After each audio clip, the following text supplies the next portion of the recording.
Assalamu alaikum. My respected, proud, and honorable Nambardar families of Pakistan.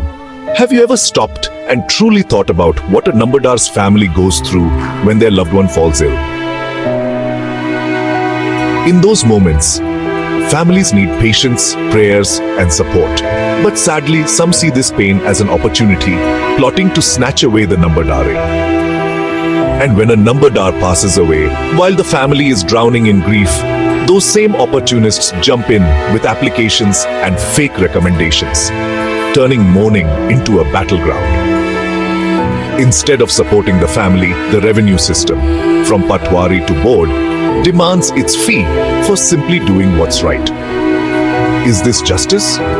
When the appointment is clear, the service proven, tradition alive, why is the merit of the late Nambardar's son crushed under false reports just for someone else's gain? Isn't this a mockery of our traditions, of the Bhag, of our ancestors' honor? Yet, we remain silent, divided, waiting for our turn, afraid to stand together. But will we only wake up when this same injustice lands at our own doorstep? It's time to unite, to rise above differences, to raise our voice for our rights, and show this unjust system that Nambardars are silent no more. Let's take that first step for our peg, our identity, the future of our families.